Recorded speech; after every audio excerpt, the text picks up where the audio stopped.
Hello, everybody, and welcome to episode 75 of In From Japan podcast, the podcast where we talk about the latest news on Japan-developed games and other things in relation to them. Available on YouTube and in most places podcasts can be found. As always, I'm your host, Erroll Moss, and with me is my co-host, the phenomenon from Suriname, Jason Corder. Hey. I actually forgot to do that. Yeah, I know. Before. Some real quick housekeeping. Check out the Steam Summer Sale. There are plenty of Japan-developed games, anime games, JRPGs, all that good stuff. So moving on to the Japanese games we've been playing lately, I finished the first Dragon Quest. It was fine. It was interesting to see how everything started, especially because it was more limited. Since you only have like certain spells, you only have like a fire spell, a sleep spell, and a what do you call it? Like a magic blocking spell. And you know, limited amount of weapons and armor, and you end the game at like level 21 around. But yeah, it was interesting to see how everything started. I don't really have any other notes. It's all the fights are one-on-one because you're only one guy. If they remade it, I think it would work better as like a stylish action game, not a Musou game necessarily, but more just I don't know, a Nier Automata type thing. I can't think of like something specific. I mean, like a Square Enix stylish action Devil game. May Cry is right there. Bayonetta is right there. I said Nier Automata because it was Square Enix. I mean, Nier Automata is not a character action game. Yeah, it is. It plays like one. No, not really. No. It's Platinum. All Platinum games are stylish action games. Not really. It's a stylish action game with an open world in it. Still no. Because most open world games don't have combat that good. Yeah, I said it. Agree to disagree. Anyway, I also been playing Final Fantasy XIV Stormblood. I finished it. I'm in post Stormblood now.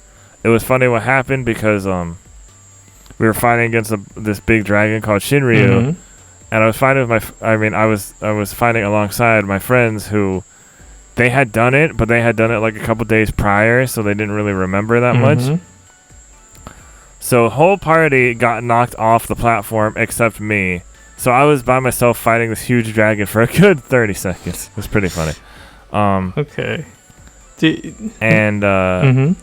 Otherwise, Stormblood, not a great story, kind of boring.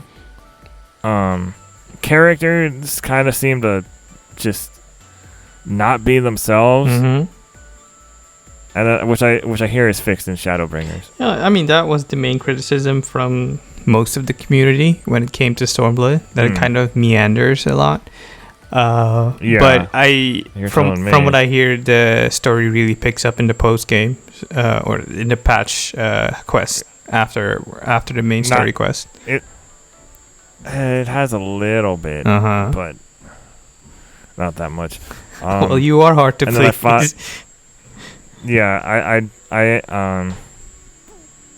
I did fight the Tsukiyomi boss last, and that was another mechanic where we all died to it, but that's because I wasn't playing with my friends that time. I just decided to go in with a bunch of randos, and it's a mechanic where there are like these two halves of the platform you're on, and they switch from white to black, and you kind of have to move from one to the other so you don't get hit. And then so the second time, after we all died, I just followed what everybody else was doing. I didn't really have to pay attention to what the boss was doing specifically, because it's still kind of unclear.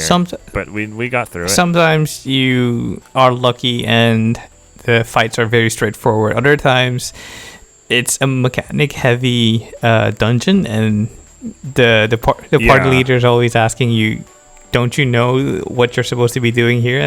These were trials, not dungeons. Well, about the same difference to me, at least. No, because dungeons you have to go through a thing. I mean, trials is just the boss is right there, and that's in the vein that you're going to be running with party members against a boss, and the boss has mechanics or doesn't have mechanics. True. Yeah. And then apparently there's some upcoming stuff where you play as some of the other characters. Yes. But it can be difficult if you're not familiar with their classes. And I'm just kind of like, I don't like that it makes you play as these characters. I'm not playing an MMO to play as another character. I'm playing so I can play as my character. I think it's to have that just kind of annoys me. A better sense of the story and how the characters relate to each other. And maybe it's kind of a story reason to have players. Because my friends were like, you should learn at least the basics of healer just to make this one upcoming quest easier on yourself. Yeah. And I'm like, I don't want to do that. I don't want to have to level up. And they're like, oh no, you don't have to level up. Just learn like the basics. Yeah, I mean, I think it's a story related way to have players test the waters with the various classes, kind of get them interested. That's true, but like that late, I would have preferred if it was a little earlier. I mean, Realm Reborn has the side quests to try out all these job classes. So unless you were interested then, maybe they figured, hey... Well, those are side quests, though. Yeah. I mean, you can just watch a video on how to do these things, so you don't have to... Yeah, there's some good ones. Yeah. So you'll be fine. So what have you been playing this week? More Famicom Detective Club? No, not really. Busy weeks with the day job and whatnot, and playing the game of life. Yeah, basically that. And any free time I do have, I usually divest or invest into Assassin's Creed Valhalla on Xbox. But I did want to briefly talk about Scarlet Nexus since it's coming out Friday. So did you try the demo? I did, like a month ago, or a few weeks ago. I told you, but I forgot to mention it back then. So yeah, Scarlet Nexus, it's a very fun game. It takes a lot of getting used to because there's a lot going on and a lot you have to pay attention to. It's very hack and slash. So in that sense, you don't have to really learn a whole new battle mechanic, but you have to pay attention to your surroundings so that you can activate the telekinetic abilities.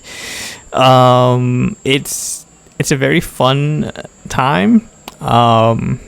From what I can tell from the demo, the stories don't really differ between the two main characters. It's really, that's because I heard from the reviews it seemed like it did. Well, that's what I'm saying. From the demo, I can tell you that it doesn't really diverge all that much. It's kind of like window dressing around your character that you pick, and that's kind of strange. So if the reviews say that the stories are a bit more involved and a bit more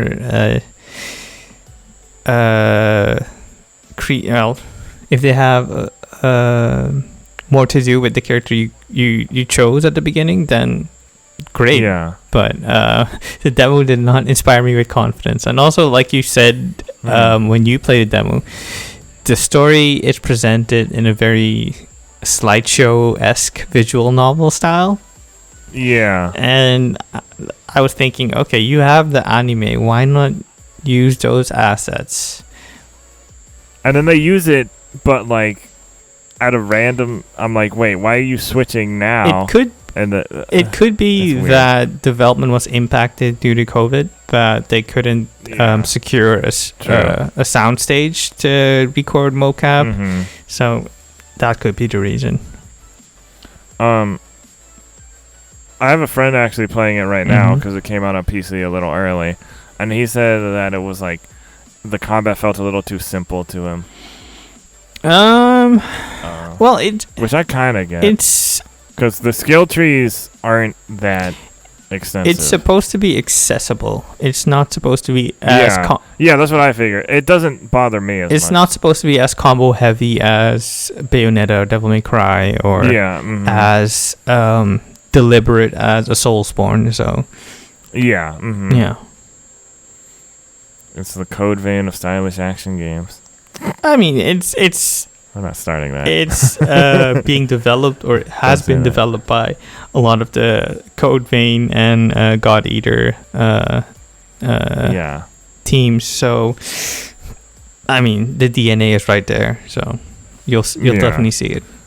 I think it'll be fun.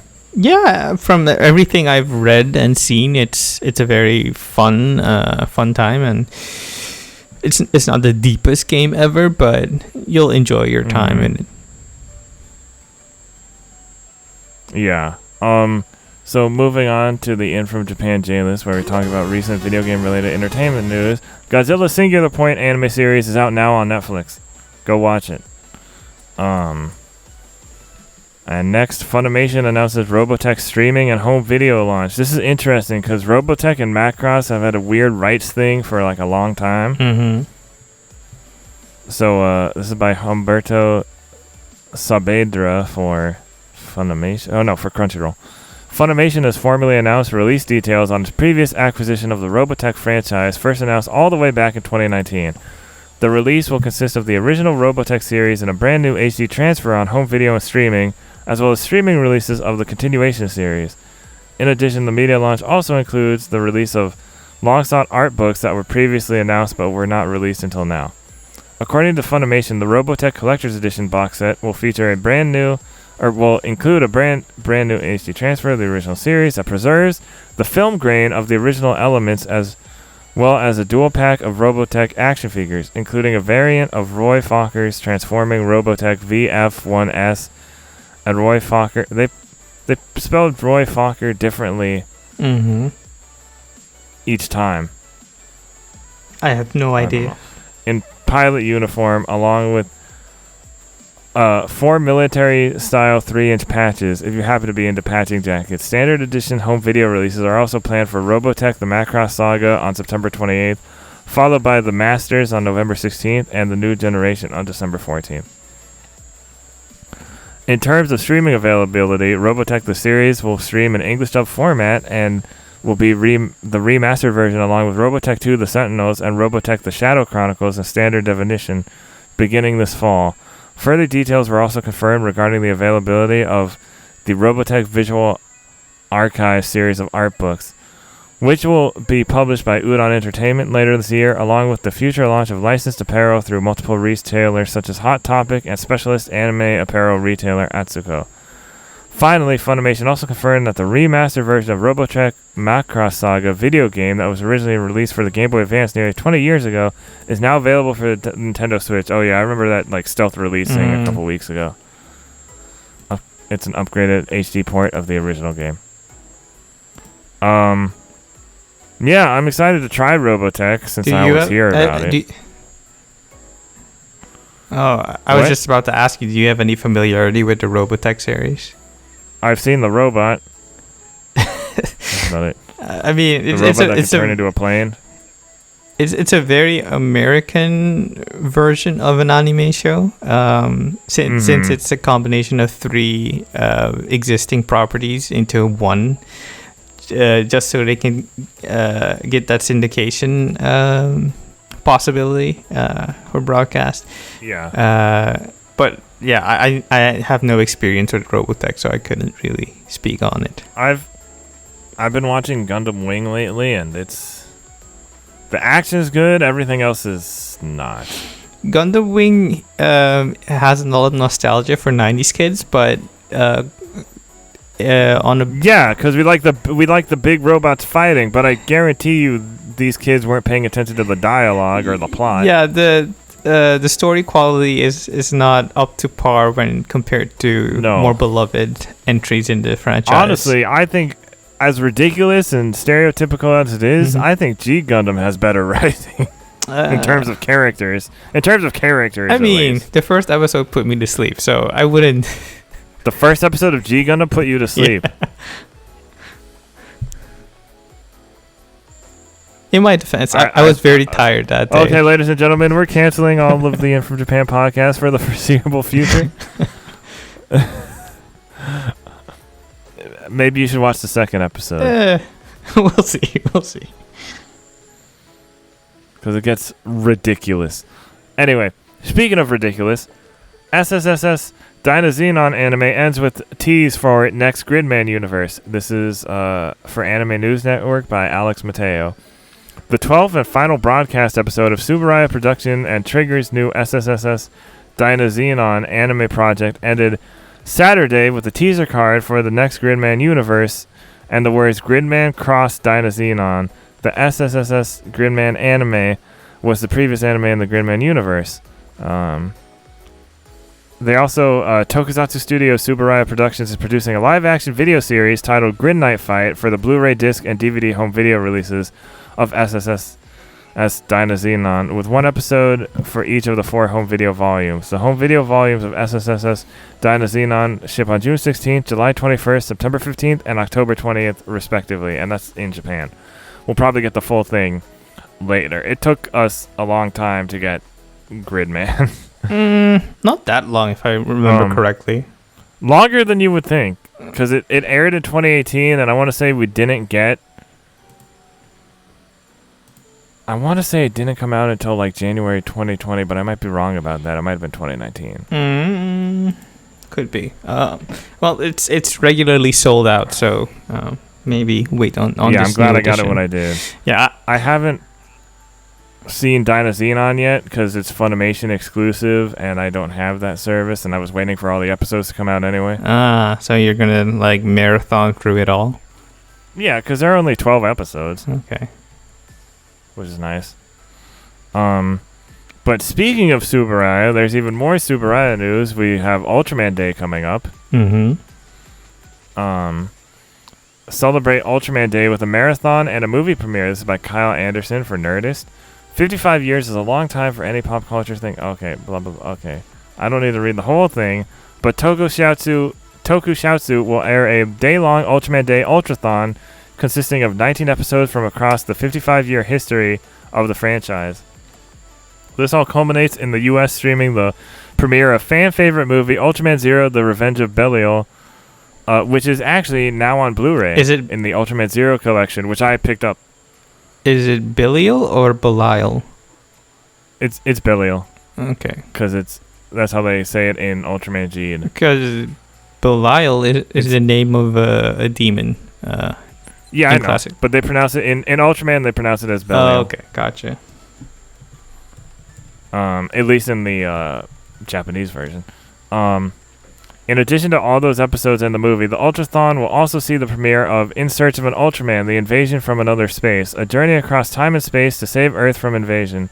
This newly produced special feature top voices representing franchise fans around the world. Oh, features top voices representing franchise fans around the world, including Jason Narvi, who was Skull in Mighty Morphin Power Rangers, Linda Lee, also known as Vampy Bit Me, she's a streamer and cosplayer. Yes, I believe. Yes, Mike Toole from Anime News Network, Lisa J from No Pink Spandex, Daniel Van Thomas, English voice of Ultraman Zero, Mock Dent, Vintage Henshin. He's great. I'm trying to get him for an interview, but that won't be for a while. Alyssa Faye, Daikaiju Legends, and Monster Island Buddies. Oh, and yours truly, Kyle Anderson. Oh, the guy who wrote this article. Ultrathon kicks off on Saturday, July 10th at 7 a.m. Pacific Time with 19 hand-picked episodes across 9 Ultraman series. Ultraman, Ultra 7, Return of Ultraman, Ultraman Ace, Ultraman Leo, Ultra Q, Ultraman X, Ultraman Orb, and Ultraman Ginga. Alongside segments of the new special. This leads up to the 5 p.m. Pacific Time U.S. streaming debut of Ultraman Zero: The Revenge of Belial as the grand finale. Can be viewed across Tokusatsu and Shout Factory TV platforms on tokusatsu.com and shoutfactorytv.com, Tokusatsu's Pluto TV, Twitch, and Theta.tv channels, Shout Factory TV's Amazon channel, Fire TV, Android, Apple TV, and Roku apps, and the following digital streaming platforms: IMDb TV, Local Now, Pluto TV, Redbox, Samsung TV Plus, Sling TV, Stir, Twitch, Vizio, and Zumo. Yeah. So that's a lot. So I just got the movie 4-pack because it came out on it's one of the Ultraman Blu-rays that came out like during E3, and I ordered that and Mega Monster Battle because it didn't seem like they'd be on streaming anytime soon. And then of course now one of them. That's just one of them. It's a 4-movie collection. So, and I'm still gonna watch them, and I don't mind supporting my tokusatsu even if they go on streaming later. Oh, I bet you're still gonna watch them. I'm not gonna. I mean, I'll watch them on my own time since I own the Blu-ray. Yeah. But yeah, and our last piece of Ultraman news before we move on to something else, Ultraman Trigger YouTube catch-up and logo revealed. This is from Ultraman Galaxy. Ultraman Trigger New Generation Tiga, the latest Ultraman series from Tsuburaya Productions, will premiere in Japan at 9 a.m. on Saturday, July 10th, to the delight of millions of Japanese fans. However, Ultraman is a hero across the world, and plans are now confirmed to bring catch-up episodes of Ultraman Trigger to the Ultraman official YouTube channel. The following release model of last year's Ultraman Z, Western fans will be able to enjoy the complete adventures of Ultraman Trigger and his allies in Guts Select, the entire series, on YouTube after each episode airs in Japan. The first episode will premiere on Ultraman Official on July 10th, Ultraman Day, at 9:30 a.m. Japanese Standard Time, which is Friday, July 9th, at 8:30 p.m. Eastern Time and 5:30 p.m. Pacific. Ultraman Fridays are back, baby! All episodes of Ultraman Trigger will be posted in Japanese with English subtitles. Be sure to watch them quickly. Each episode will only be available for 2 weeks, so fans should catch them all they can. For fans who want to learn more about Trigger's predecessors and the heroic history of the Ultraman franchise, Mill Creek Entertainment's classic Ultraman collections are now available on Blu-ray, with more on the way. Those who are curious about TDG, Ultraman Tiga, Dyna, and Gaia series, to which Ultraman Trigger is paying homage, can check out the final episodes of Ultraman Chronicle Z Heroes Odyssey with official English subtitles, also on Ultraman Official. Gaia, I believe, was created by one of the key writers for Digimon Tamers. And I can't remember if that one was still on Crunchyroll. But the interesting thing about Ultraman Tiga is that, one, it had a short-lived 4Kids dub. Okay. And two, the Ultraman Tiga has been weird because the main actor, not the suit actor, but like the guy who turns into Ultraman Tiga, he is a singer in the band V6, who have done like a handful of anime openings, and like their talent agency has kind of dated rules, so like he hasn't appeared in as much stuff, Ultraman stuff, as like other past Ultraman. Okay. But like it seems like they're kind of finally fixing that. There's Vintage Henshin has a really good video on it that I put in recommend content like weeks ago. But yeah, I suggest Vintage Henshin is just a good channel to check out. If you're interested in that kind of stuff. Next up, Scarlet Nexus Episode 1 premieres on Funimation YouTube channel. This is by Stephanie Liu for Siliconera. While Sunrise announced earlier that it will show the first 2 episodes of Scarlet Nexus on its YouTube channel, Funimation has already premiered the first episode on its channel. Viewers can watch Scarlet Nexus Episode 1 on Funimation ahead of Sunrise's planned June 25th, 2021 date. The episode uses Japanese voice with English subtitles. It gives a good look at the characters' worldview and quality of the show. It introduces a veritable plethora of characters, such as Luca Travers and Naomi Randall. While Luca will appear as a companion in-game, Naomi is an NPC. Similar to how My Hero Academia occasionally shows a brief summary of a character's name and power when they appear on screen, Scarlet Nexus does the same thing to help viewers keep track. At the end of the episode, there is a brief interview with the Oral Cigarettes, who perform the opening song, Red Criminal. I believe they also did one of the openings for Noragami. I'd have to look that up for you. I don't know which one. But Bandai Namco has shown off gameplay, blah, blah, blah. The anime will officially start on July 1st, 2021. And then the Scarlet Nexus game comes out on June 25th for PS4, PS5, Xbox One, Xbox Series X, and PC. It's actually already out for PC. Okay. Was there like early access if you pre-ordered? No, it's just like it just did a weird. Maybe it was a pre-order thing. Yeah.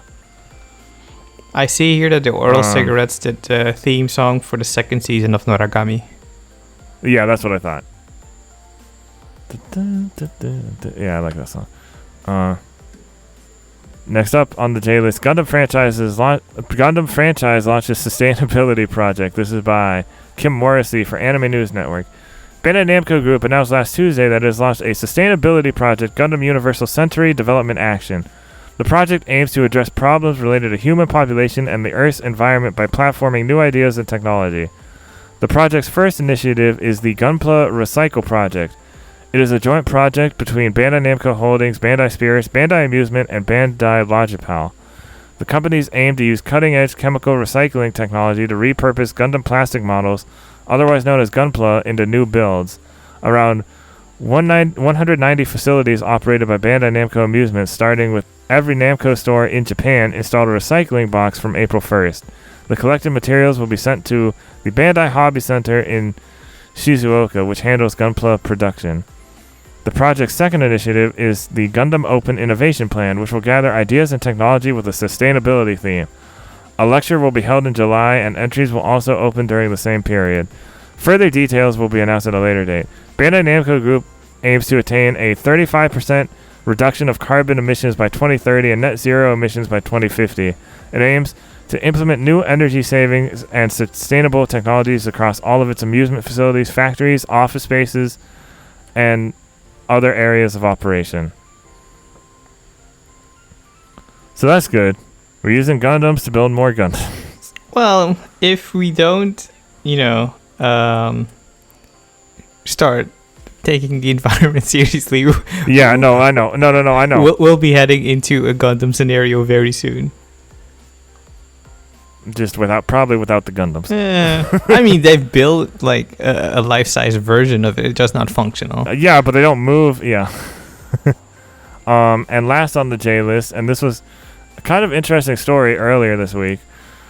Final Fantasy IX Kids animated TV show is in the works. This is by Jenny Latta for Siliconera once again. Final Fantasy IX story will potentially be told in a new way. Square Enix and Cyber Group Studios are working on an animated Final Fantasy IX TV show. This would be geared towards children in grade school and will be an adaptation of the RPG. At the moment, the deal has been arranged with Square Enix, but production hasn't begun on the show yet. The concept is currently in development. Work could start on it by the end of 2021. However, progress might not start until 2022. It is also unknown how closely it will follow the events of the game or how long the show will be. However, Cyber Group Studios would distribute it and items related to it worldwide. Final Fantasy IX follows the adventures of how do you pronounce his name? Zidane or Zidane? Zidane. I say Zidane, but I know in Dissidia they said Zidane, and I was like, it's a French name. Zidane, a thief, and Vivi, a black mage, who kidnapped Princess Garnet as she was about to run away from her home to warn the leader of Lindblom about her mother. As is typical of the series, the group ends up getting involved in a plot to help save their world.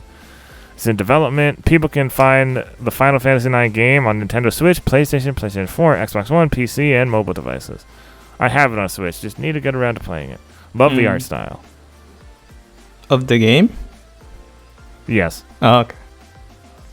I thought you meant the non-existent. We don't know the art style of the thing yet, yeah. So I wonder how they'll do that. Okay, next up. Oh, what? No, I was going to say, I'm curious as to how they will adapt it, because Final Fantasy stories are not typically lighthearted. Maybe... Yeah, but a lot of Disney stories aren't lighthearted, and a lot of people compare Final Fantasy IX to an older Disney movie. Maybe not. No. Maybe the Black Cauldron, but not your typical Disney movie. No. That Black Cauldron, I saw that for the first time just like a month or two ago. That is not a bad movie. It's not a bad movie. It was just not appreciated at the time. No. It has its flaws, but it's like it was a fun movie to watch, and apparently it's nothing like the books. Maybe that's also why the reception wasn't that great. Next up is recommended content. Content other than news from the past week listed out. Links in the description. So we have Crunchy. Oh, and paste bin worked this week. I know it didn't work last week for whatever reason. It worked fine this week. So the paste bin link will be on in the YouTube description and the Podbean description and such. Crunchyroll originals have been a disaster by Callum May for Anime News Network. Review World's End Club has a puzzling lack of puzzles by Annette Polis for Siliconera. Neo, The World Ends With You details Shinjuku Reapers, missions, mechanics, battle, and new pins by Sal Romano for Gematsu. Final Fantasy IX Memoria project is dedicated to reimagining the best Final Fantasy by Natalie Flores for Fanbyte. Monster Hunter Stories 2 Wings of Ruin, the final preview by Casey DeFreitas for IGN. She reviewed the first game, one of the few people to actually review the first game for a big site. Mm-hmm. So she knows what she's talking about. Okay. Monster Hunter Stories 2 puts characters first in more ways than one by Steven Strom for Fanbyte. Monster Hunter finally broke the West, but it wants to go broader still by Martin Robinson over at Eurogamer. Very interesting interview. Soapbox, Sonic Adventure 2 turns 20. It's time for a Chow Garden comeback by Kate Gray for Nintendo Life. I mean, she's right. She's right. Is she though? Yes. Yes. Yes. Maybe. We haven't had a Chow Garden, or at least not an official Chow Garden, for that long. Just fan games. I mean, we're fine without it. No, we're not. We're not fine without it. I want a Chow Garden in Unreal Engine 5 and yeah, maybe Unity, but not Unreal Engine 5. Modern graphics is all I'm saying. Okay, buddy. Next is time for the news rundown, and I just realized we didn't actually assign any of these news stories. Let's see. I'll do the. You'll take this first one. I'll. Since you have no badish news. Yeah, I'll do the first 4-ish. 4, yeah, and then I'll do okay. Until I get tired. First up, Epic Game Store database lists Final Fantasy VII Remake and Alan Wake Remastered. This is by Sal Romano for Gematsu. Epic Game Store data tracker Epic Games Data has uncovered the listings for Final Fantasy VII Remake and Alan Wake Remastered. Both titles are listed as codenames Pineapple QA for Final Fantasy VII Remake and Heron Staging for Alan Wake Remastered. But the Cloud Safe folder property reveals the true identity of each title. Pineapple QA supposedly refers to Final Fantasy VII Remake, and Heron Staging supposedly refers to Alan Wake.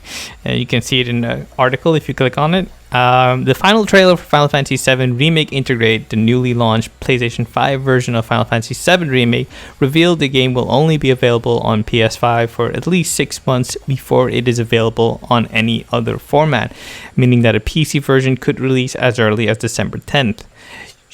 Yeah, but as we discussed like a couple of weeks ago, I posited that maybe it's not the Integrate iteration of Final Fantasy VII Remake, just Final Fantasy VII Remake proper, and they could skirt the exclusivity deal that way by having that on PC instead of Integrate, and Integrate follows in December possibly.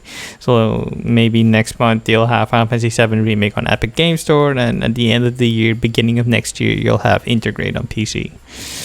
Maybe. Yeah. Click on the article for full details. Next up, we have Square Enix will hold Mana 30th anniversary stream this Sunday. Curious. This is by Kite Stenbach for Siliconera. Square Enix will hold a live stream to celebrate the 30th anniversary of the Mana series on Sunday, June 27, 2021.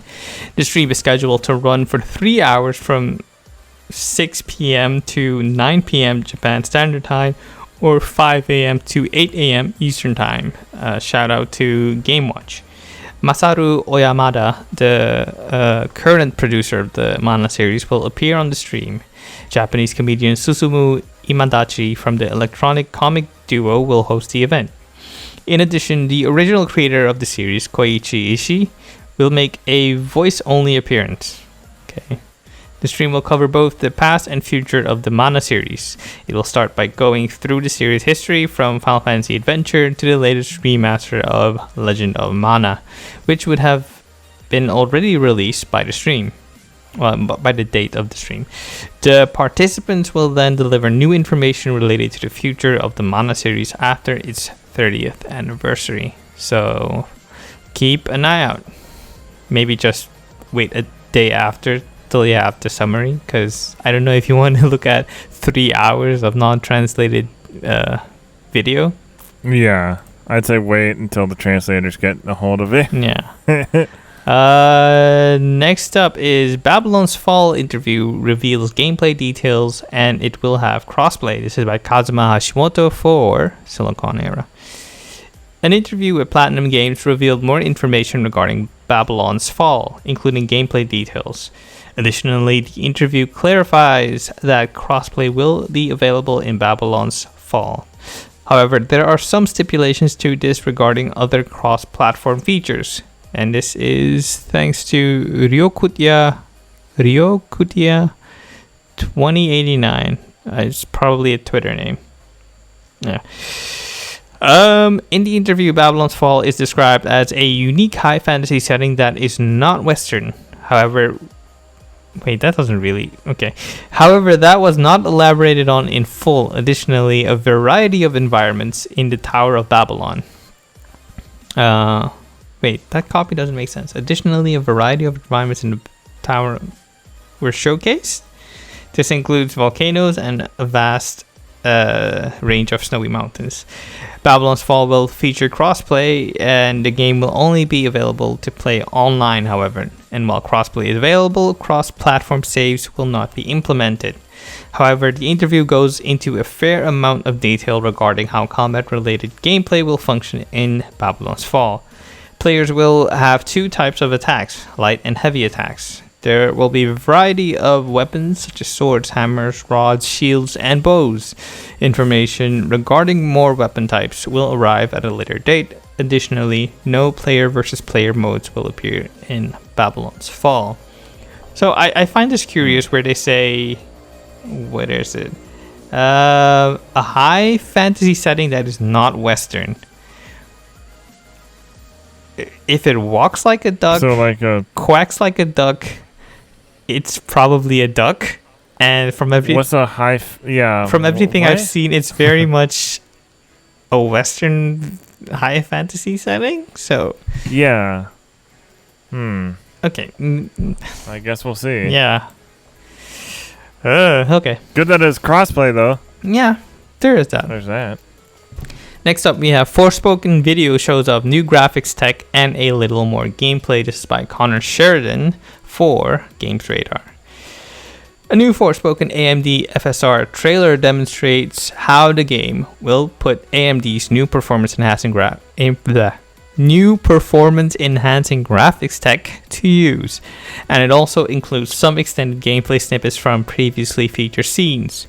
The video is part of AMD's partner showcase series for Fidelity FX Super Resolution, a new technology which Austin explained better than I ever could when he wrote about it, how it could double the FPS of Xbox Series X games. Let it suffice to say that it uses similar philosophy as NVIDIA's proprietary DLSS tech to algorithmically enhance game visuals without putting additional strain on graphics hardware. And as Luminous Production studio head Takeshi Aramaki explains in the video, FSR is also relatively easy for developers to take advantage of, with implementation only taking 1 day. He says, our studio's vision is to create games unlike anything experienced before, fusing the world's largest or latest technologies with art.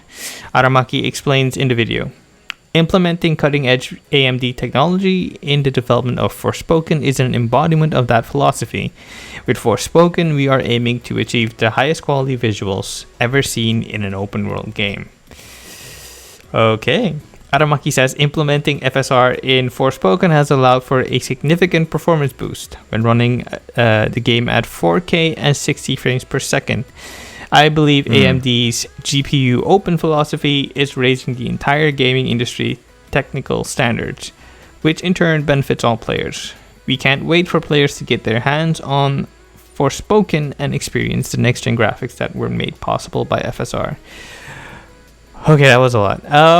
This is done by Luminous Studios. If that wasn't clear, the studio that previously did Final Fantasy 15. Yes. They are very capable in delivering high-fidelity visuals, but them focusing on visuals before they detail the gameplay kind of gives me some pause, because typically when Square Enix focuses on graphics instead of gameplay, it does not end well. So fingers crossed. We'll see. Hopefully there'll be a demo next year-ish, and then we'll know for sure. Yeah. I'm excited. I'm definitely excited, but I need to see more. Yeah. Next is Neo, The World Ends With You demo includes save data transfer update. This is by Jenny Lada for Siliconera once again. People will get a chance to try Neo, The World Ends With You via a demo before the game launches. Square Enix initially posted, then pulled a video that included the announcement. At the end of the clip is a static image that offered the reveal that people can play the demo now for Neo, The World Ends With You. Later, on June 23rd, 2021, the official PlayStation Twitter account shared the trailer. It confirmed the trial would be out on June 25th, 2021, and include the ability to transfer save data. This timing fell in line with an announcement that appeared on the Japanese Twitter account. Tetsuya Nomura said that at 12 p.m. Japanese Standard Time on June 24th, 2021, people could expect an announcement. Square Enix recently unveiled lots of details regarding the games. For example, previews went live in early June 2021, covering early parts of Rindo and Fret's Reapers game encounters. The company also talked about some of the teams people can encounter and Shinjuku Reapers. Neo, The World Ends With You will come to the Nintendo Switch and PlayStation 4 on July 27, 2021. The PC version will appear on the Epic Game Store in summer 2021, and the demo will appear June 25th, 2021. I don't know, is the demo only PS4? It's kind of unclear, because PlayStation tweeted it, but I mean, this doesn't say. Square Enix also has demo. A video up, so you should refer to that with final info. Yeah. I'm looking it up.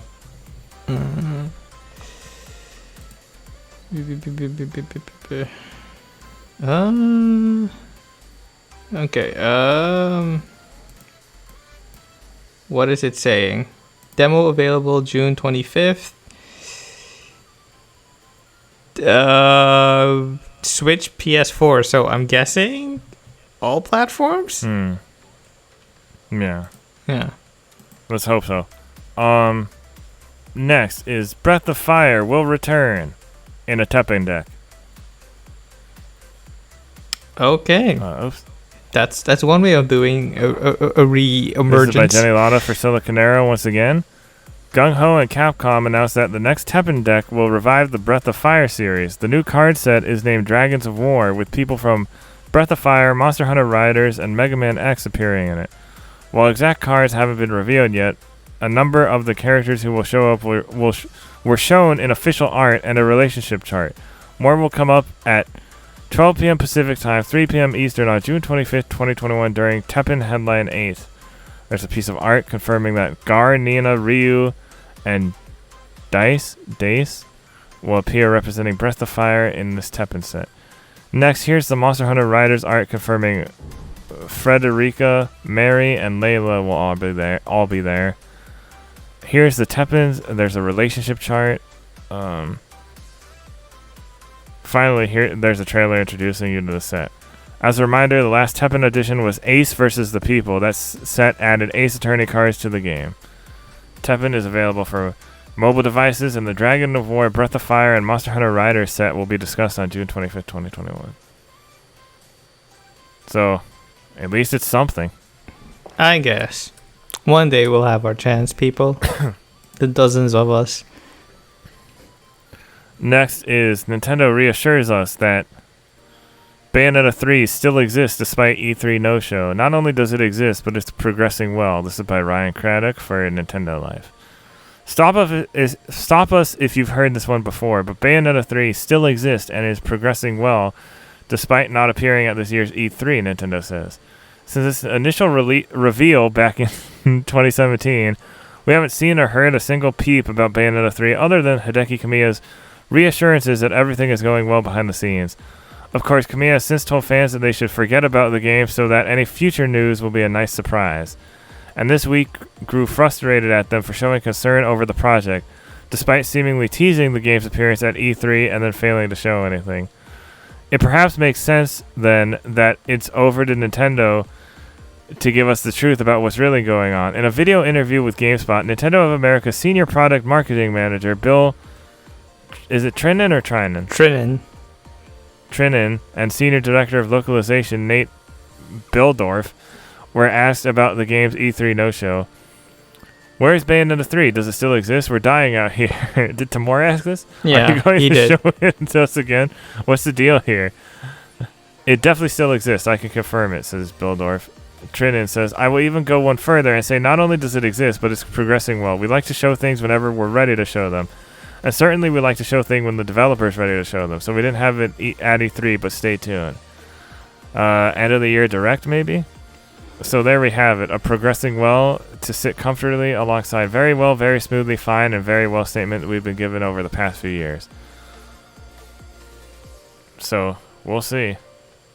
Yeah, I mean, it's frustrating.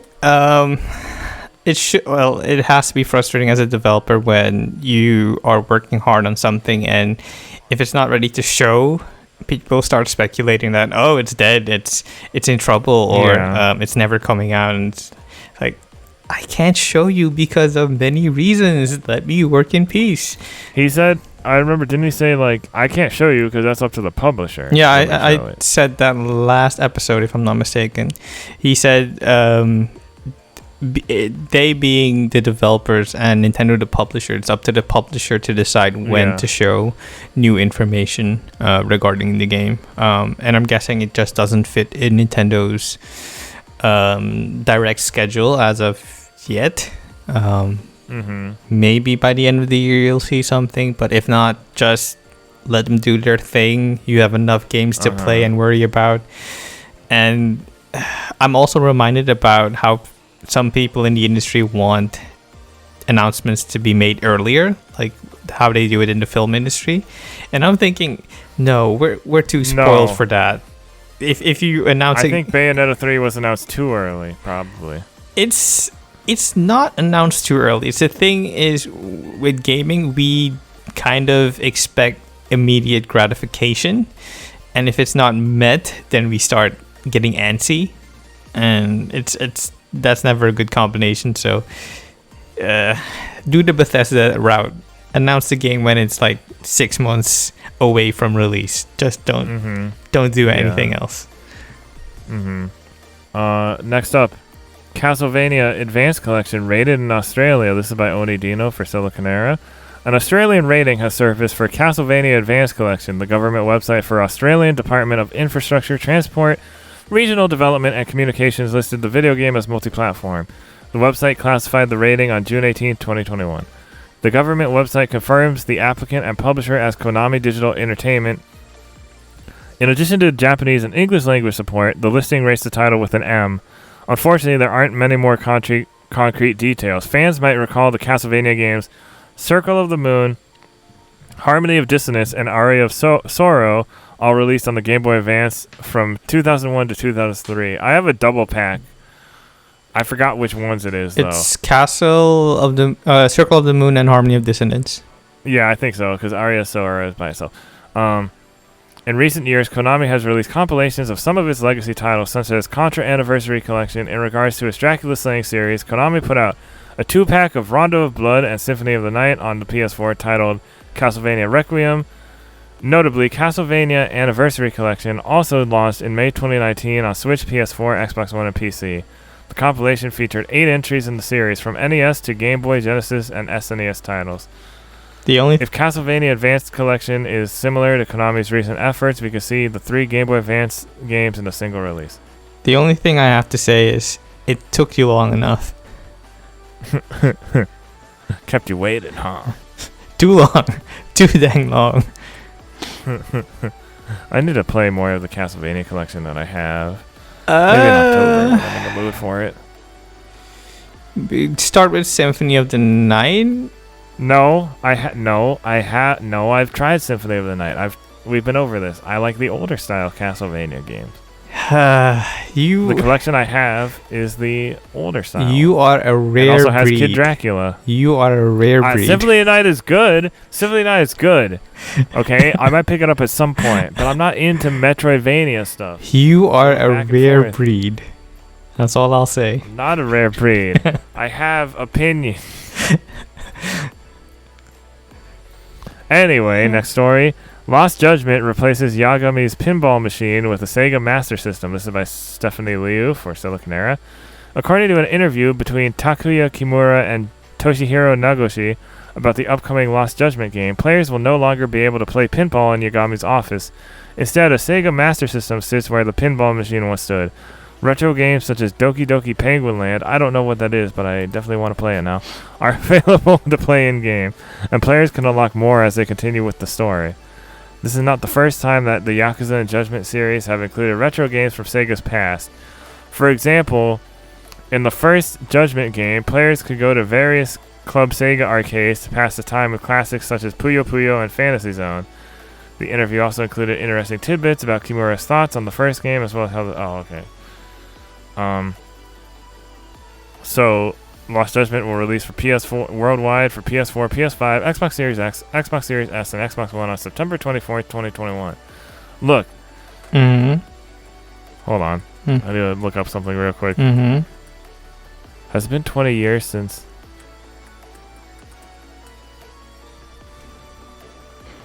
Yeah, it's been 20 years. It's retro now. What is retro? All you gotta do... Look, give Yagami a Dreamcast so we can get a port of Skies of Arcadia. Yeah, that's not gonna happen. If they could put Virtua Fighter 2 and 5 inside of Yakuza 7, who knows? Anywho, next up, new preview shows Dual System in Yu-Gi-Oh! Rush Duel Psycho Battle Royale by Stephanie Liu for Siliconera. V-Jump has released a promotional video for the upcoming Yu-Gi-Oh! Rush Duel Psycho Battle Royale Nintendo Switch game. It features comedian Yoshio Kojima, who is famous for appearing only in a small bathing suit. And now we got the answer for why that video was so weird. He even said his well-known catchphrase, Sona no kankene, that has nothing to do with it. The video introduces the game's duel system, the rush duel mechanic, and the story mode. The game is based on the current Yu-Gi-Oh! 7's anime series. It takes place in Goha City. In Yu-Gi-Oh! Rush Duel Psycho Battle Royale, the player can interact with characters from the show such as Yuga and Gakuto. Voice actors from the show also reprise their roles for the game. Players of past Yu-Gi-Oh! Titles, such as the Yu-Gi-Oh! Tag Force series, may recognize the familiar layout of the duel system in-game.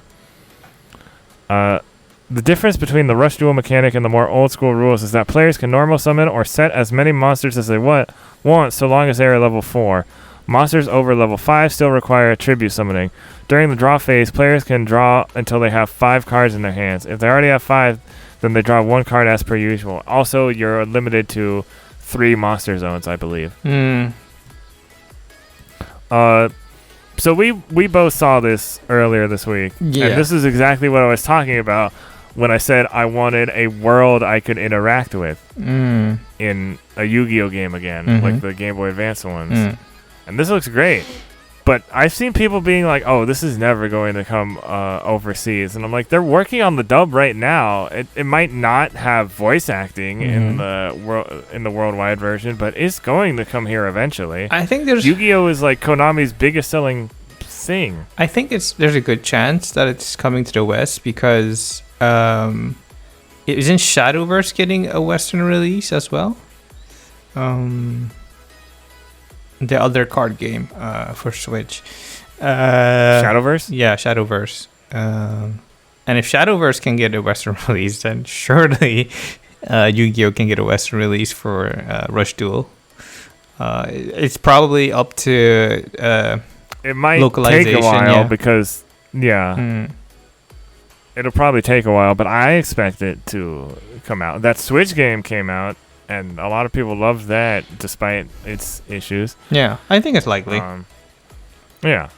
So I'm excited to play this whenever the English version comes out. Yeah. It's probably not going to be... It's not going to be like the last Yu-Gi-Oh! Game where the English version already existed in... Like the Japanese version had English language support. Mm-hmm. Probably not going to be like that. It's probably that's probably why it's going to take a bit longer to localize, and then they have to decide whether they want voice acting for the full release, if they want to keep the Japanese voices, if they want to use the English voices, if they want to have no voices because it's easier. Who knows?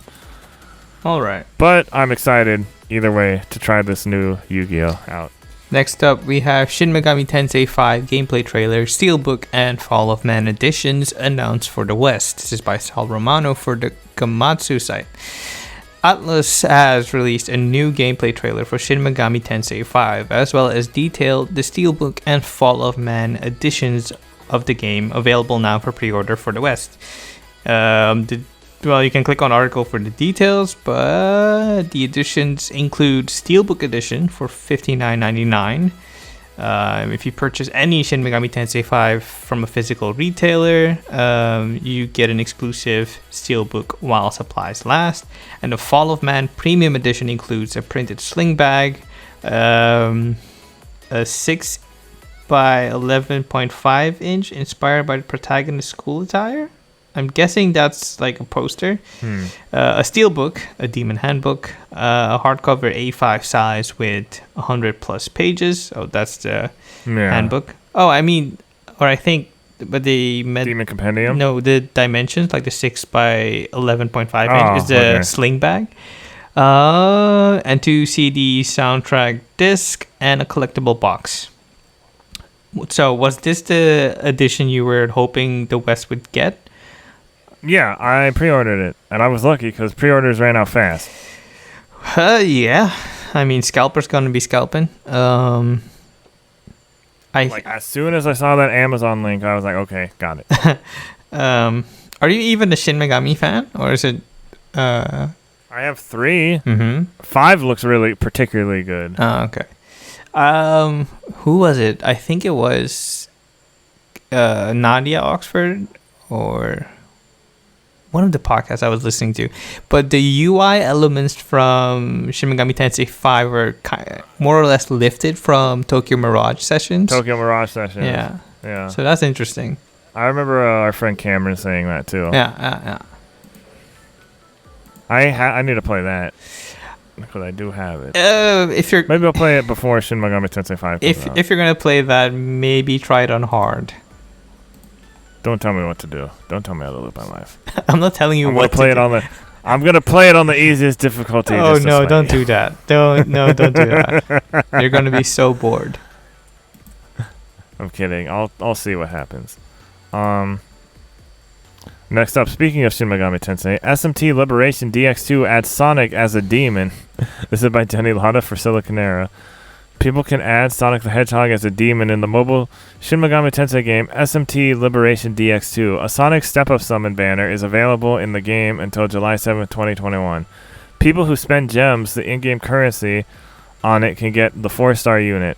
After the first step, which only costs 500 gems, each of the 9 following steps will guarantee you 1 Sonic in your pool. Steps 2 through 10 each cost 1,000 gems. For each pull, you get 10 summoned demons and 20 parchment pieces. The announcement also included details about what Sonic is like as an ally in SMT Liberation DX2. He is a speedster, which means battle speed is increased by 50% for him. He also has a unique passive Supersonic Hedgehog, which lets him survive a deadly attack with 1 HP, starts the chain effect, and makes his next physical attack a critical hit. You can also use 5 MP to make him perform a spin dash to deal 4 hits of physical damage to a random group of enemies. It gets the Force Pierce effect if Might is in effect. Sonic also resists wind or Garu elemental attacks. This is the second major crossover event for SMT Liberation DX2 in 2021. Back in March 2021, Berserk characters appeared in the game. That I did not know. Yeah, I saw it. Wait, so does that make Sonic a speed demon? No, it's not canon. Stop it.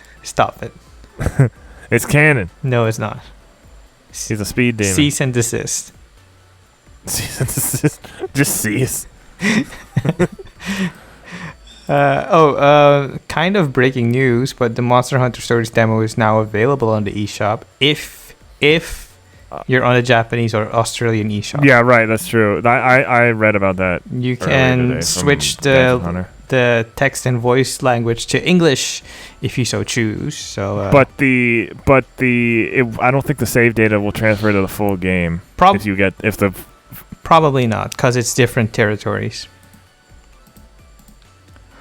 Okay. But, if you want to try it early and don't care about starting over, there you go. I do care about starting over, so I won't be doing that. Yeah, so do I. So I'm going to wait until midnight. Next up is Harada's hopeful that Tekken Cross Street Fighter will resume development. This is by Siliconera.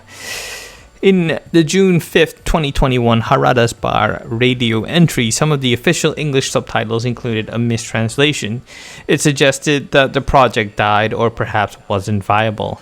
Now Bandai Namco's Tekken director and producer Katsuhiro Harada issued a twit-longer update that said Tekken Cross Street Fighter development is still pending and he's hopeful for its future.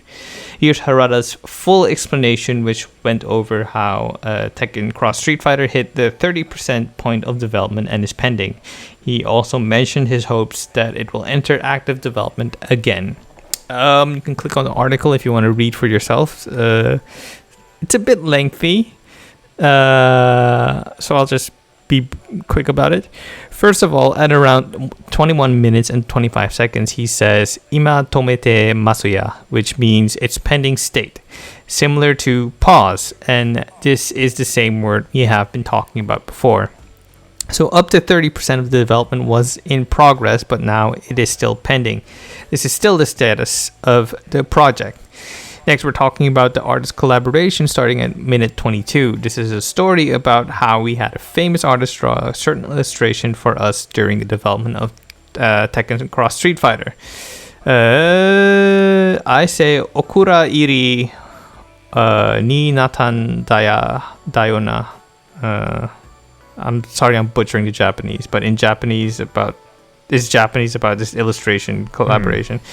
For some reason, the meaning of the word Okura iri is project died, but the original meaning of Okura iri is be shelved or put in storage. Okay, so you can click on article for further details on this tweet longer, but basically he's saying, hey, it's not dead, it's not canceled, it's just paused. We have to allocate enough resources by both companies in order to start active development again. So it's gonna take a while. Nothing bad. It's all progressing. So it might happen eventually. Lay down your pitchforks. Because it's not easy. Because Tekken Cross Street Fighter is gonna taking the Street Fighter characters and putting them in a 3D plane. It has happened before with, I think, Street Fighter Third Strike or EX series. It's probably the EX series. You were going to say Akuma and Tekken. Well, Akuma is in Tekken, but his moves operate very much in a 2D logic plane. So it's not that difficult to have him being in that 3D plane. So I assume that was kind of a test bed for what Tekken Cross Street Fighter ultimately will be. But having all like maybe 15 to 20 characters be added in a 3D world, that takes a lot of resources. And they also want to make it special. Why are these two worlds colliding as they are? So give it time. Who knows? Next up is Melty Blood Type Lumina adds PC version and launches on September 30th. This is by Sal Romano for Gematsu. Melty Blood Type Lumina will launch for PS4, Xbox One, Switch, and PC via Steam on September 30th worldwide, Project Lumina announced. The PC version is newly announced. It will support Japanese, English, Chinese, traditional simplified, and Korean language options. In the West, the game will be digital only. It will be available at, oh, that's steep, $69.99 US or $69.99 euros deluxe, and $49.99 US or euros for the standard edition. The deluxe edition includes a digital copy of the Melty Blood guidebook, which features visuals and the history of the Melty Blood series, as well as a music player that will allow you to enjoy a unique selection of musical tracks from the old Melty Blood series and the Melty Blood sound collection containing the soundtrack from Melty Blood Type Lumina. Yeah, so this is by the same group that did Fate's Stay Night. This is kind of their franchise before that, and it's getting a nice and shiny remake, so keep an eye out for that. Yep. Next up, Konami launches new football game online performance test for PS5, Xbox Series, PS4, and Xbox One. I know this sounds weird, but stick with me here. This is by Sal Romano for Gematsu. Konami has released an open beta test for a new soccer experience for PlayStation 5, Xbox Series, PlayStation 4, and Xbox One. The test will run until July 8th. The official website for this new football game online performance test is a subdirectory of the Pro Evolution Soccer branch of Konami's website. So it is safe to assume this is a test for the next entry in the eFootball PES franchise. PES. And there's a PES franchise. That's a candy. That's PES with a Z. This is PES with an S. Whatever. They're pronounced the same. Don't you whatever me. Konami is proud to announce that a new soccer experience is on its way. It's only like 8 gigs too. Having said that, we'll be running an open beta prior to the game's official launch as described below. The purpose of this beta test is to evaluate the quality of the online matchmaking and connection to the servers. Please note that gameplay mechanics, balancing, animation, and graphics are all under development and will be improved before the official launch. With all that out of the way, we would like to invite you to participate in this open beta. We would greatly appreciate if you could share with us your thoughts and feedback on your experience. Notes: only a limited number of teams are available to play during this test. Each team has a squad of 22 players, chosen according to how many matches they appeared in and their total match play time.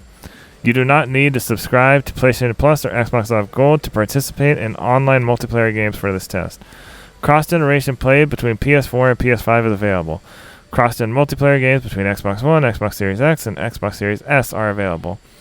This game is currently under development, so unexpected errors such as crashes may occur. We may need to perform unscheduled maintenance during the test. In order to participate in the test, you must agree to the terms of use inside the game. Game data from this test cannot be carried over to the official launch version. You will not be able to play the beta test version of this game once the test period has ended. So if you want to try that out and give them feedback, go ahead. Yep. Next up, we have NIS America to host Falcom 40th Anniversary livestream on June 24th. This is by Sal Romano for Gematsu. NIS America will host a Falcom 40th Anniversary celebration on June 24th at 10 p.m. Pacific Time, June 25th at 1 a.m. Eastern Time, the publisher announced. You will be able to watch it on YouTube and Twitch. The event will feature a free virtual concert from Falcom JDK Band featuring tracks spanning 4 decades of Nihon Falcom's game history. A special message from Falcom President Toshihiro Kondo and new announcements and surprises. Stay tuned. Following that, we had a big juicy... East 10. Just kidding. No. It's too early. Too soon. It's like I said when we discussed East 9, they're probably going to be reinventing the series with East 10 because the engine was...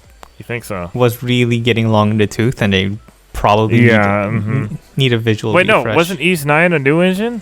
I thought East 9 was a new engine. Kind of, yes, but it still looks kind of dated. So they're probably going to do something new for East 10. Next up, we have Epic Game Store leaks The Legend of Heroes, Trails from Zero, Trails to Azure, Trails into Reverie, and The Legend of Naruto, Boundless Trails for the West. This is by Nayuta. Nayuta. This is by Sal Romano for Gematsu. The Epic Game Store has a leak, and it contains unannounced localizations for the four aforementioned games.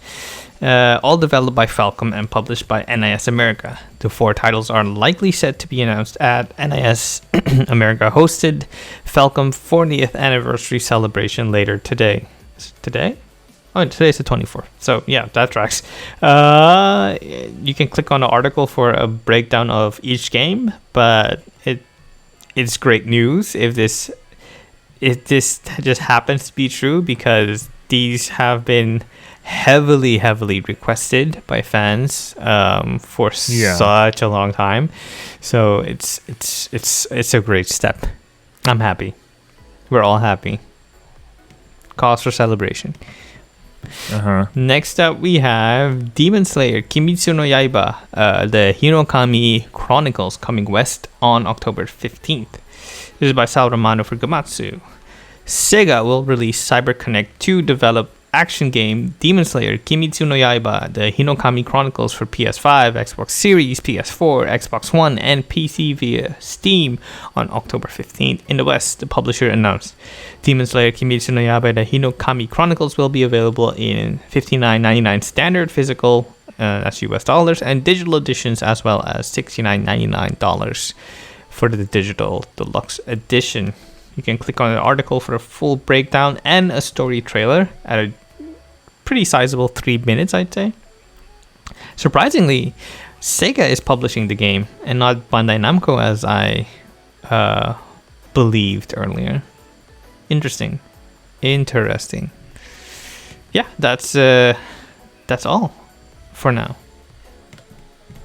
Now the main topic. Yeah, it seems like you're pretty excited for Ultimate Ninja Storm 5. I mean, Demon Slayer. I am stoked for it. I'll definitely play it, see how it fares. Because I really like Kimetsu no Yaiba. It was one of my favorite things of last year, I want to say. And Mugen Train, Infinity Train, earlier this year was... Oh, that's out now. Yeah, that came out earlier this week. Was really fun. Streaming. So I haven't seen it yet. Yeah, it's kind of the fever pitch now for Kimetsu no Yaiba, and the second season is starting soon. So can't wait. It's one of those things where like I don't feel like I need to really relive the story of it through a video game. I think I'm okay. It does remind me of one of the like the in between the fights where he is like running around the world and stuff. I mean, it's linear obviously, but it reminds me of, I forgot what Ultimate Ninja game, whatever the first Ultimate Ninja game to do that was. You mean it may have been Ultimate Ninja 4. What do you mean, like traversing the world? Yeah, like it had traversing the world a little bit, and then the fights were like all of them an in between thing. No, not all of them. Yeah, all of them. No. Yeah. Storm 4 didn't have that. Storm 4 did not have that. Did not have what? A world you walked around. Oh, yeah. Storm 4, no. It was just too densely packed to have like a traversable overworld. And I know the older Ultimate Ninjas didn't have that either. 1 through 3 definitely did not. Ooh. Ultimate Ninja, not Storm. No, they did not. Except for 4 might have, but that was the last of those old ones I played, and we never got Ultimate Ninja 5. So. Yeah, by that time, Ultimate Ninja Storm was already really popular. But yeah, it just reminds me of that a lot. But it is CyberConnect too, so it looks good, looks nice. It's fine. Now moving on to our main topic / last news story. It's going to be pretty short. Video game conventions are happening again. This is by PAX West in September is the first big post-COVID show. This is by Nicole Carpenter for Polygon. Convention host Reed Pop announced Tuesday that PAX West will return in September, the first major gaming event to be held in person since the COVID-19 pandemic put large group gatherings on hold last year. The convention will be held in Seattle on September 3rd through 6th at the Washington State Convention Center. Tickets for the event will be on sale over the next 2 weeks, ReedPop said. PAX East, held February 27th to March 1st in Boston, was the last major gaming event to be held in the United States ahead of the pandemic, though some companies didn't attend because of the emerging virus. PAX East went forward, with organizers promising enhanced cleaning and sanitation. 2 later PAX events, PAX West and PAX Australia, were cancelled, and PAX joined with EGX for an online-only event in mid-September. ReedPop said detailed health and safety guidelines for PAX West will be released before the September event.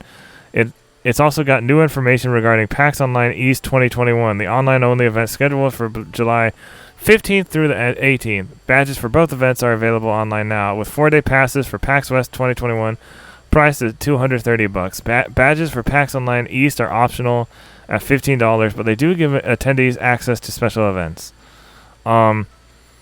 So there were people were kind of on the fence about this, and then the safety precautions went up.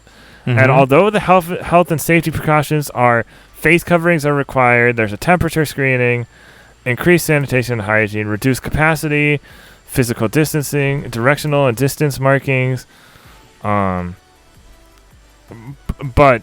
because a lot of people are kind of deciding not to go because vaccines are not required. And right now it seems like they're still discussing if they're going to change that or not.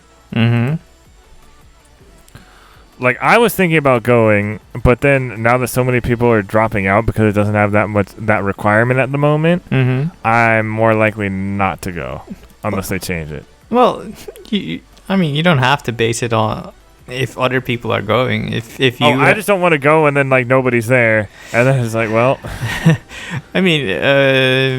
I'm ghost town, PAX ghost town. I'm guessing some conferences and panels would still be continuing. So based on that, you could make your decision. Yeah, I have a couple of weeks. Tickets aren't up yet, and I don't even know if I'd be able to go as media or not, because the site that I went to as media last year is not currently running at the moment. So that tends to happen. Otherwise, volunteer yourself to contribute to one of the other sites. Yeah, we'll see. I don't even know if I'm going to go. I'm gonna engage for how people feel about it. Right now, it's not great. Not looking like great. Yeah. We'll see. Which is understandable. Yeah, we'll see. Yeah. But also, Sony has filed a trademark application for PSX, the PlayStation Experience. Will PlayStation Experience come back in December? Well, we do have the Game Awards in December. I think it might be, and it'll be an in-person event, so it's possible, but it could just be a re-trademark type of thing. I think it might be before the Game Awards or at the start of next year, because they started PlayStation. What did Direct? PlayStation Experience? No, the DirectX. Oh, State of Play. Yeah, the State of Play. They did the State of Play like at the start of the year. So I'm guessing they might follow a similar trend. Yeah, we'll see. Yeah, because I went to the last PSX. It was real fun. I'm guessing that they also want to cross promote on the Game Awards, because millions of people will be watching, so why not have a commercial of one of your upcoming games there? So it wouldn't really make sense to compete with the thing you're already promoting. So if they'd be starting back up, would you be attending, or do you think it's going to be a digital only event?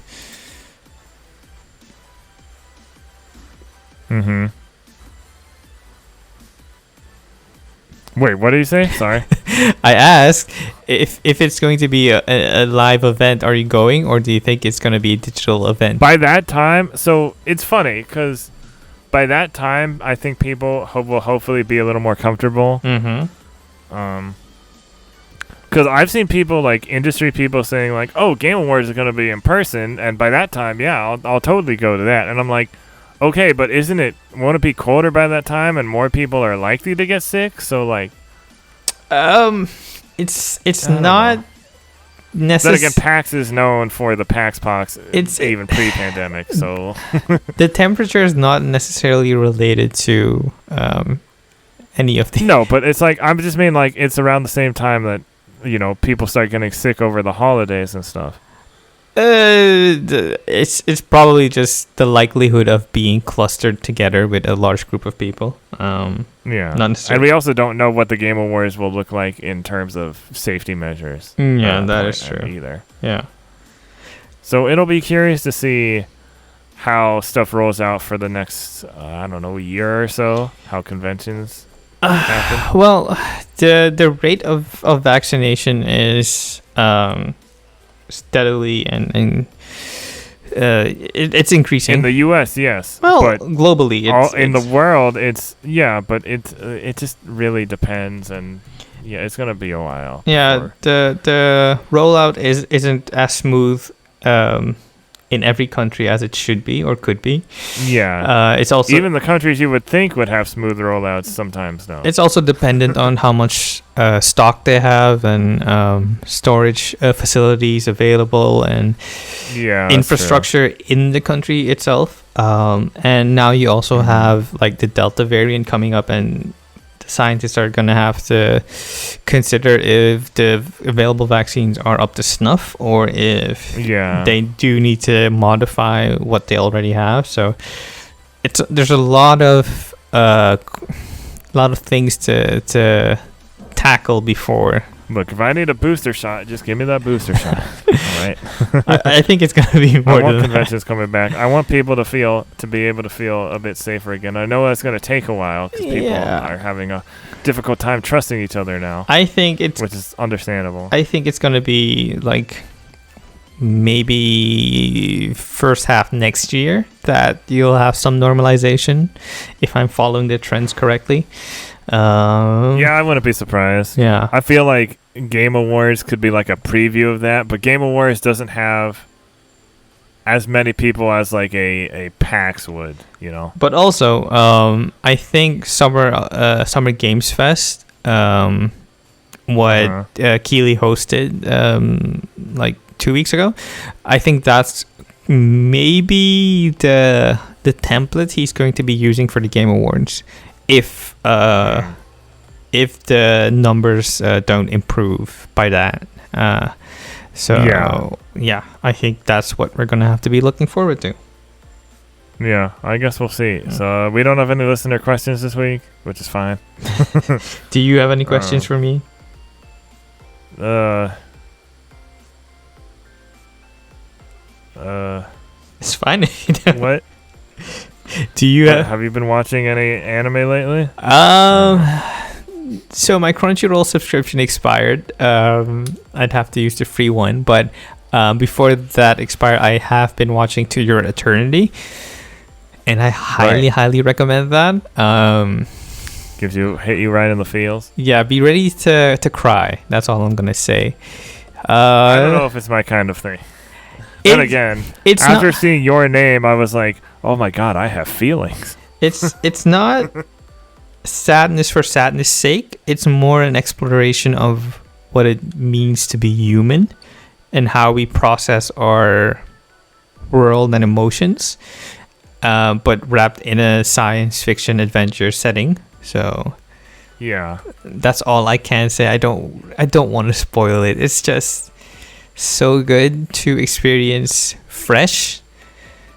Oh, I did watch the first 2 episodes of Record of Ragnarok, and I can tell you confidently to skip it and go straight to the manga if you're interested in that property. Yeah, that's what I've heard. It's boring. It's really boring, and the animation is rough, so rough. As I told you before, I've been watching a little bit of Gundam Wing since I didn't have cable when that was airing, and it is action's cool, and the character Duo is like the best character on there. Everybody else is just awful. You could probably safely skip this and move on to another Gundam series. I mean, I know, but it's a standalone one, and I mean, I wonder if I could just find like a YouTube compilation of all the action scenes. There might be a compilation movie, so you could follow that.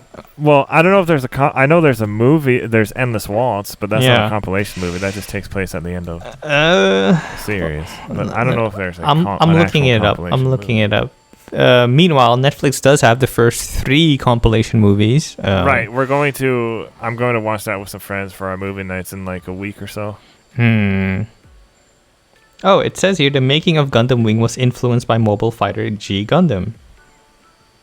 So. Well, it has worse character development. I'll tell you that much. Listen, Gundam is not, or lack thereof, is not bulletproof or foolproof or whatever you want to say. No, it's not. There are series that are not great. You know, I hear my friends who are big Gundam fans say Seed Destiny is awful. Even the show spearheaded by the creator himself, Reconquista NG, was awful. And that had the original creator and one of my favorite, if not my favorite character designer ever in anime, creating a show. And oh boy. The name escapes me, but our buddy Foggy is working on a Gundam podcast. Yeah, it should be premiering today, or Thursday. Yeah, I don't know if it's on like YouTube. It's probably going to be on Spotify. Yeah, I don't know the name of it off the top of my head. I just know it's something he's been working on. Yeah. We'll update you when we have that next week, probably. Yeah. So I think stay safe. That's been it. Yeah, that's it. Stay safe. Wear a mask. Stay healthy. So yeah, continue wear a mask. Stay healthy. Still get vaccinated if you can. If possible. Play video games. Watch anime. Watch anime. Be kind to each other. other. Singular point. And we'll see you next week. Goodbye. Yep. Bye.